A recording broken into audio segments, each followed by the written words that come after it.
Give me an introduction only. I will present this story in podcast format. I'm looking for an introduction that seamlessly blends into the story or sparks curiosity, compelling the audience to keep listening.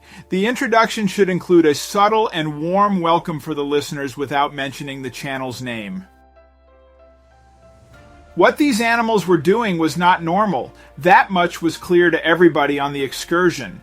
Incidentally, a vet was also among them, and he was the only one who seemed to realize what was really going on.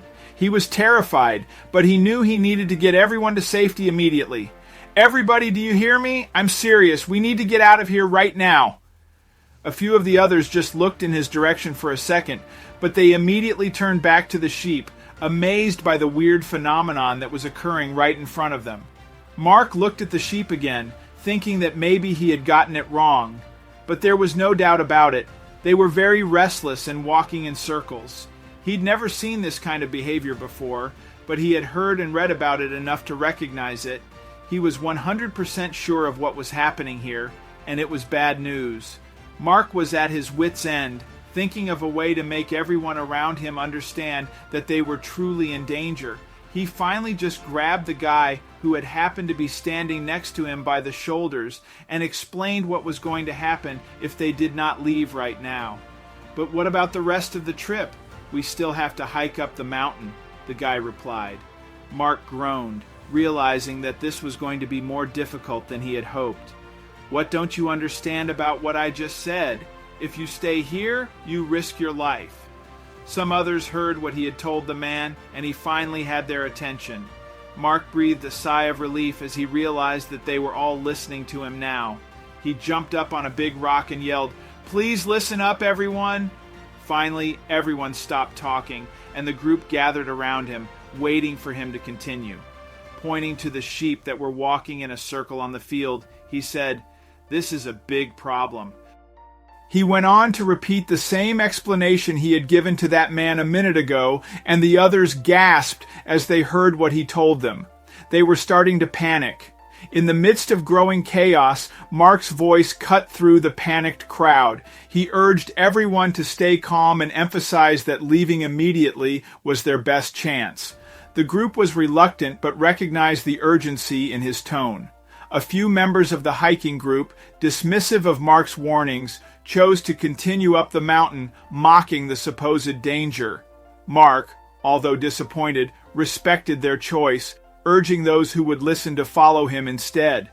As he led the majority of the group down to safety, one grateful woman approached, acknowledging his efforts and expressing concern for those left behind. Mark solemnly admitted he feared for their safety, noting the animals' distressed behavior as an ominous sign. Confident in his choice, he felt a mix of relief and sadness, hoping the others would be safe despite their risky decision.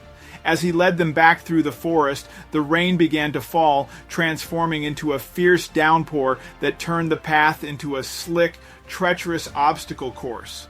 The ground, once stable, became a muddy mess, threatening to pull them down with each step.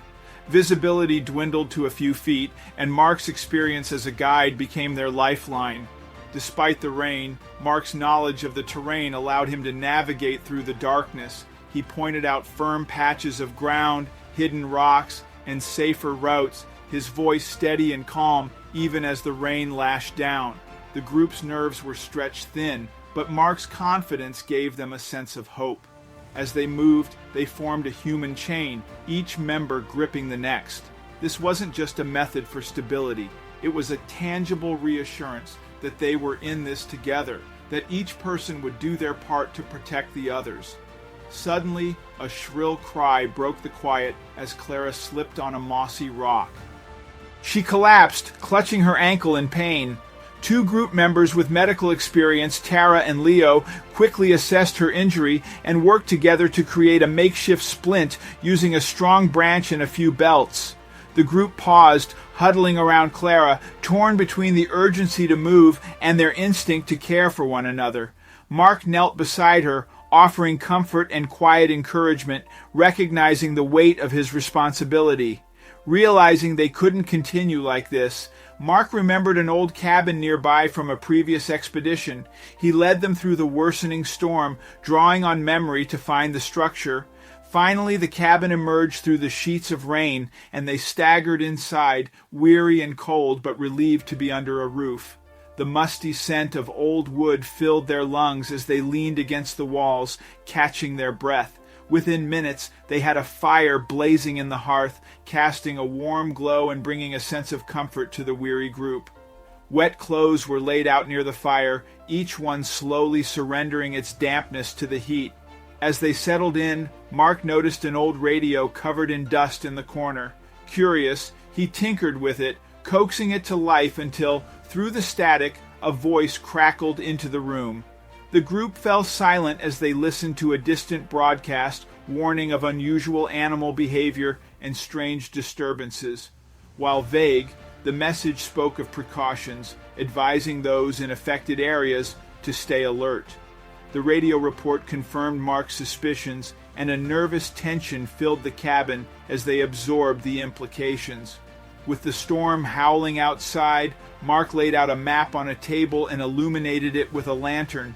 He began marking possible routes and safe zones, reviewing potential hazards they might face. The group gathered around, each person contributing ideas, fears, and observations as they considered their next steps.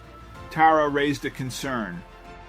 "What about the others at the mountain base and the people in the nearby town?" The room fell quiet, and Mark felt the weight of the responsibility that now extended beyond their small group. Mark suggested a bold but risky plan. They would split up. One team would head to the mountain base to warn any remaining hikers, while the other would make its way to town to alert the townspeople. The night wore on as they prepared for the mission, gathering supplies and reviewing the plan. By dawn, the two groups were ready.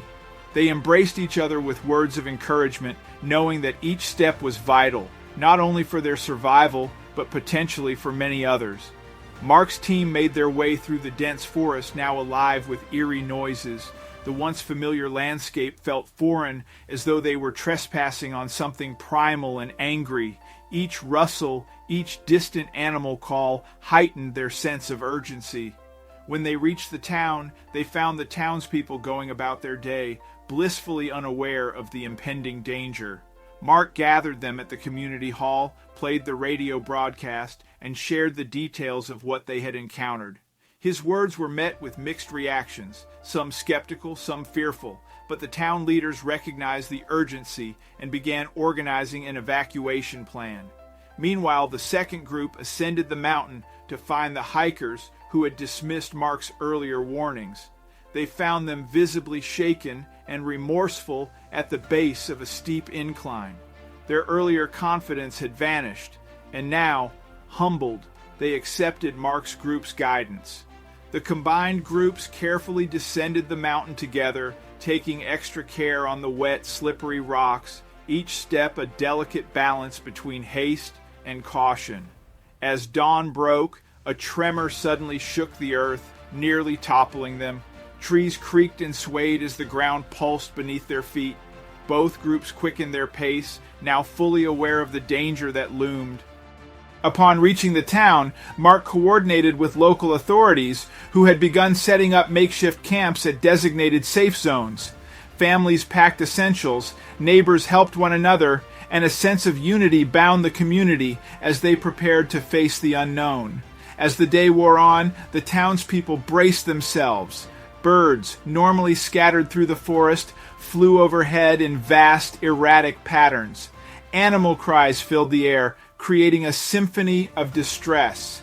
The group took it as a clear warning. Nature was on edge, and they needed to be prepared. As night fell, Mark and his group made one final trip back to the mountain to check for any stragglers. The forest had become an ominous place, alive with strange sounds and shadows, but they pressed on, driven by a commitment to ensure everyone's safety. Each torch they held was a beacon of hope against the darkness, guiding them through treacherous terrain. Suddenly, a massive quake hit, more powerful than any before. The town shook, trees cracked, and the ground itself seemed to heave. Panic rippled through the town, but so did resolve. Families held each other close, and the townspeople worked together, ensuring no one was left behind in the chaos. As the quake subsided, Mark and his team returned to the town, where relief and gratitude filled the air. Families embraced, tears flowed, and strangers offered heartfelt thanks to those who had risked so much. Mark and his group were hailed as heroes, celebrated not only for their guidance and knowledge, but for their selfless acts of bravery. The next morning, the townspeople emerged from shelters, assessing the damage, but filled with a renewed sense of purpose. The quake had left destruction in its wake, yet the people's spirits were unbroken. They worked together to clear debris, provide aid to the injured, and rebuild what had been lost. In the heart of the town, a large fire was lit, around which the community gathered. Survivors shared stories of courage, unity, and resilience. For Mark, sitting quietly by the fire, this experience had reinforced a profound respect for nature's power and the strength found in human connection. As dawn broke, the town faced a new day, wiser and more unified. The people had learned to heed the signs, to respect the forces beyond their control, and most importantly, to rely on each other. In the face of nature's might, they had proven that courage, unity, and compassion could overcome even the greatest of challenges. Thank you so much for watching. If you enjoyed this story, don't forget to hit that like button, subscribe, and ring the notification bell so you never miss another unbelievable tale like this one.